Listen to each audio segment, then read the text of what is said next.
नमस्कार विद्यार्थी मित्रांनो. नेहमीप्रमाणे मी आज सुद्धा एक यूट्यूबवर छोटासा व्हिडिओ घेऊन आलोय तुमच्यासाठी आणि खूप कामाचा व्हिडिओ.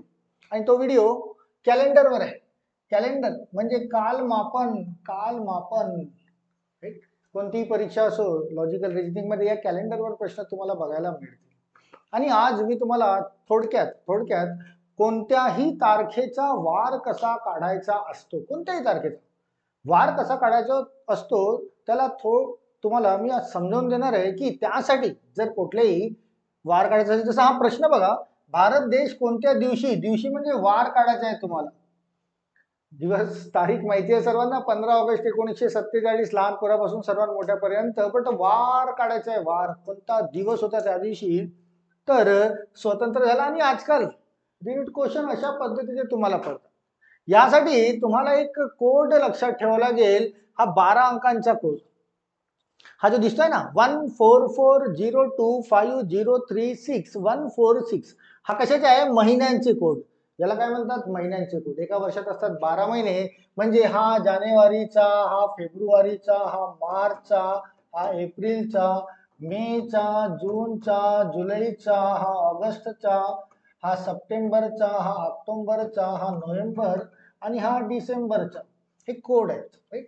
या कोडला तुम्हाला लक्षात ठेवावे लागतील. जर कोड सहजासहजी लक्षात राहत नसेल तर एक ट्रिक सुद्धा सांगतोय बरं का याला लक्षात ठेवण्याची. यामध्ये पहिले तीन बघा, पहिले तीन तुम्हाला मिळत आहेत 144. 144 म्हणजे 12चा वर्ग, राईट? त्यानंतरचे तीन बघा, त्यानंतरचे तीन 025. 025 म्हणजे 25. 25 म्हणजे 5चा वर्ग. त्यानंतरचे समोरचे तीन बघा, 036 म्हणजे 36, हा 6चा वर्ग. आणि शेवटचे तीन बघा, 146 म्हणजे 12चा वर्ग. 144 त्याच्यापेक्षा 2 ने जास्त. जो सुरुवातीला 12चा वर्ग घेतला होता तर शेवटचा जो येईल त्याच्यापेक्षा 2 ने जास्त. हे तुमचे महिन्याचे कोड्स तुम्हाला लक्षात ठेवणे. याशिवाय याशिवाय तुम्हाला सेंचुरी कोड सुद्धा लक्षात ठेवायचे आहेत. सेंचुरी कोड बघा, सेंचुरी म्हणजे शतक वर्ष, शतक वर्षाचे कोड. तर 1600, 1700, 1800, 1900 असे चार चार, दोन दोन ने कमी होणारे कोड तयार होतात. मग 2000, 2100, 2200, 2300. तुम्हाला जर प्रश्न असेल तर यांच्या दरम्यानच असेल, यांच्या दरम्यान. चला बघूया. 1600 पासून 1900चे कोड. 1600चा कोड ठेवायचा आहे तुम्हाला 6. 1600चा कोड 6 सेंचुरी इयर्स, राईट? मग दोन दोन ने कमी करत जाणे. 6 मधून 2 कमी करा, 1700चा कोड 4. 4 मधून 2 कमी करा, 1800चा कोड 2. 2 मधून 2 कमी करा, 1900चा कोड तुमचा 0. पुन्हा याला रिपीट करा. मग 2000चा कोड 6, याचा 4, याचा 2, याचा 0. हे काय आहेत? हे शतक वर्षाचे कोड आहेत. हे शतक वर्षाचे कोड म्हणजे तुम्हाला जी तारीख दिलेली असेल त्यामध्ये 1945 तर 1900 काय झाला? शतक वर्ष. 1653, 1600 काय झाला? शतक वर्ष, राईट? त्याशिवाय इकडे राईट साईडला शेवटी लिहिले आहेत मी महिन्यांचे कोड. महिन्यांचे सॉरी दिवसांचे कोड.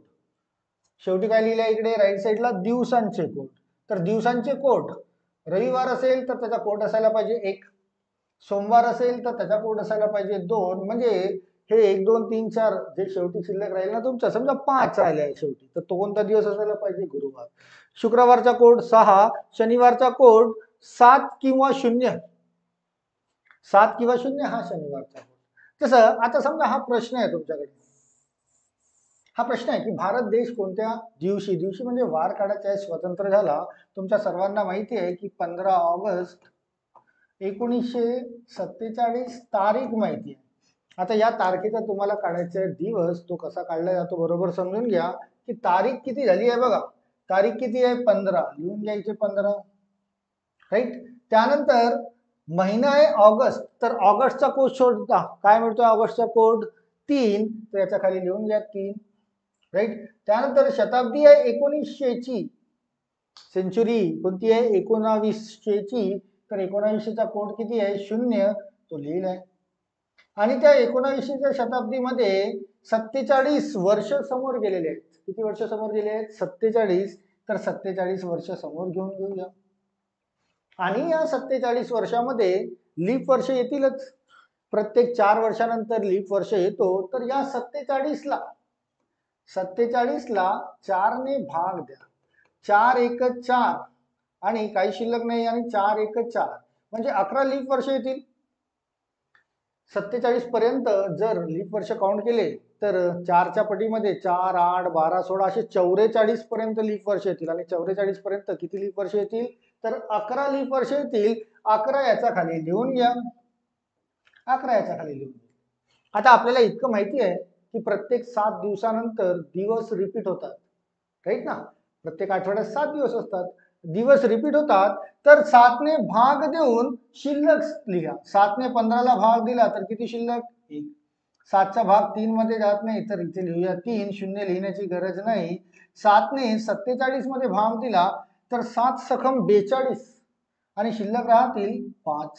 7 ने या 11 मध्ये भाग दिला 7 एक 7 शिल्लक राहिले 4, राईट. पुन्हा हे जे बाजूला शिल्लक झाले यांच्यामधून 7 किंवा 14 ते तर रिपीटच होतील ना. 7 किंवा 14 कट होतात का बघा. तर हा 3 आणि 4 7 कट झाले. शिल्लक काय राहिला? तर हा 1 अधिक 5.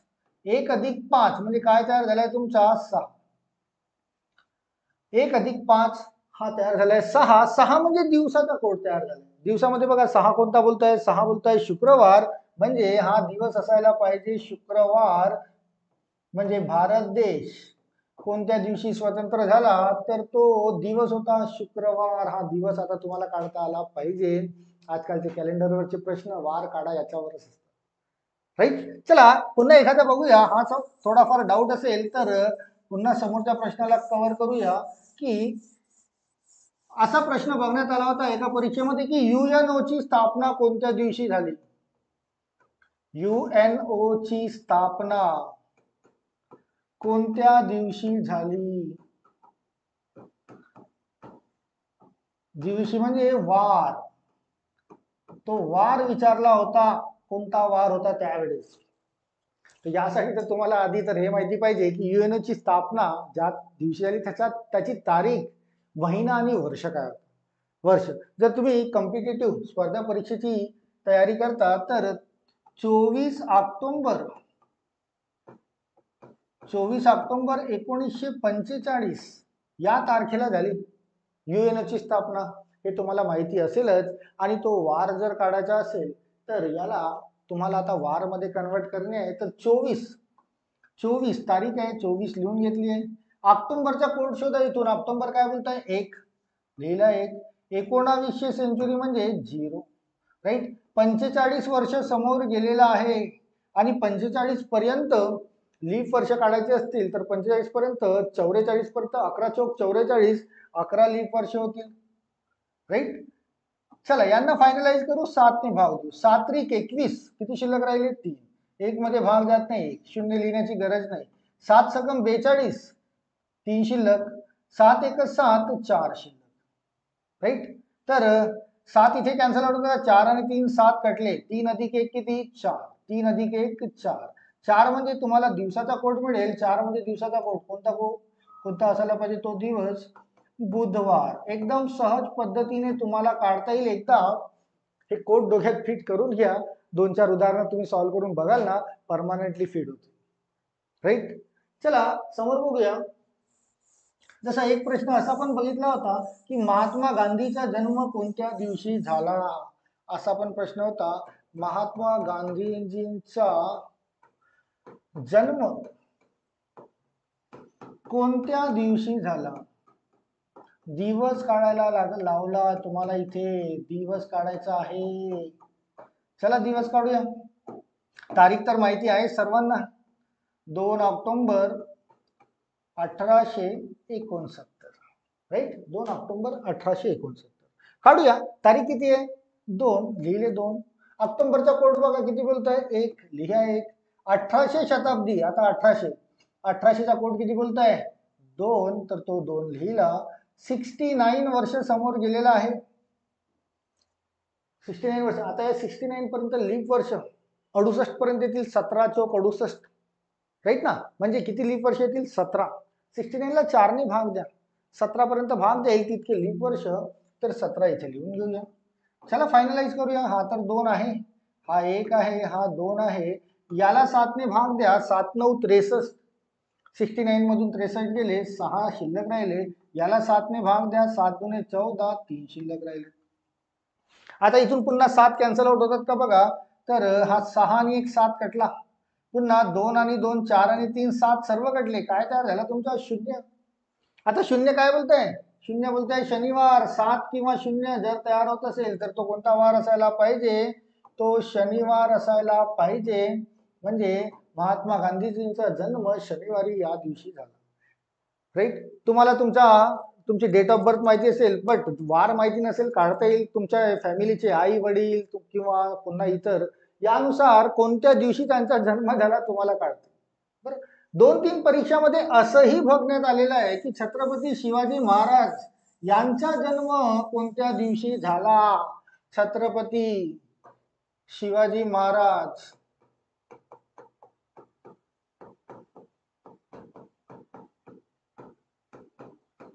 यांचा जन्म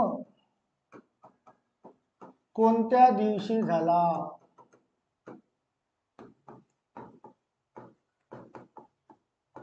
हा प्रश्न 2-3 परीक्षांमध्ये बघण्यात आलेला आहे. दिवस विचारलाय, तारीख नाही. तारीख सर्वांना माहिती आहे, तर ती तारीख लिहून घेऊया आपण. ती तारीख आहे 19 फेब्रुवारी 1630. ही तारीख सर्वांनाच माहिती आहे. तारीख माहिती आहे पण वार माहिती नसतो. आता आपण 2023 मध्ये 1630 या इतके वर्ष मागे जाऊन तारीख काढणं सहजासहजी पॉसिबल नाही. तर ही ट्रिक वापर करणे आहे, तुम्हाला सहज तारीख मिळेल. चला वापर करूया. तारीख किती आहे, 19 लिहून घ्या. 19 फेब्रुवारी. महिन्याचा कोड बघा, काय बोलताय, 4 लिहा. 4 1600 शताब्दी आहे, 1600 शताब्दीचा कोड किती आहे, 6 लिहा. 6 30 वर्ष पुढे गेलेला आहे, 30 वर्ष लिहा. आणि 30 वर्षापर्यंत लीप इयर्स काउंट करा. तर 28 पर्यंत 4 ने भाग जातो, 7 चोक 28, तर 7 हे लीप वर्ष आहे. राईट. चला याला फायनलाइज करू. रिमाइंडर्स लिहू. 7 दुने 14, किती शिल्लक राहिले, 5. हा 4, हा 6, 7 ने याला भाग द्या, 7 चोक 28, 2 शिल्लक राहिले, 7 ने याला भाग द्या, 0 राहिले. राईट. इथून 7 कॅन्सल आउट होतात का बघा, तर 5 आणि 2 7 कटले, तर यांची बेरीज करू. 6 अधिक 4, 6 अधिक 4 झाले 10. 10 हा 7च्या वर दिसतोय. राईट. तर या 10ला 7 ने भाग देऊ आणि रिमाइंडर लिहू. 7 एक 7, किती शिल्लक राहिले, 3. 3 शिल्लक राहिले आहेत, तर 3 हा कोणता दिवस कोट करतोय, 3 हा मंगळवार कोट करतोय. तर मंगळवार तो दिवस असेल ज्या दिवशी महाराजांचा जन्म झाला. कोणता दिवस असायला पाहिजे, मंगळवार. एकदम सिंपल सी ट्रिक आहे, तुम्ही अप्लाय करून बघा. सहज एकदा तुम्ही 3-4 प्रश्न 3-4 तारखांच्या बाहेर काढले ना, तर हे कोड जे आहेत ना सहज डोक्यात फिट होतील. आणि आजकाल प्रश्न असेच पडत आहेत बरं का. प्रश्न असे तर पडते, याशिवाय थोडेसे ॲडव्हान्स क्वेश्चन्स, की 2 एप्रिल 1995 ला शनिवार होता, तर 5 ऑक्टोबर 2013 ला कोणता वार, असं त्यामध्ये पण तुम्हाला याचाच वापर करता येईल. राईट. चला, तुम्ही पहिल्यांदा जर आमच्या YouTube चॅनलवर हा व्हिडिओ बघत असाल तर सबस्क्राईब करा, लाईक करा, शेअर करा मित्रांना, आणि शक्य होत असेल तर कमेंट करा. तुमच्या तक्रारी असतील, तुमच्या सजेशन्स असतील, सर्वांचं स्वागत आहे. मी विशाल सर तुमची रजा घेतोय. नक्कीच लवकर पुन्हा एकदा एखादा नवीन छोटासा व्हिडिओ घेऊन मी तुम्हाला नक्कीच भेटेल, जो तुमच्या परीक्षांचा कामात येईल. ओके, तोपर्यंत thank you all of you. Thank you.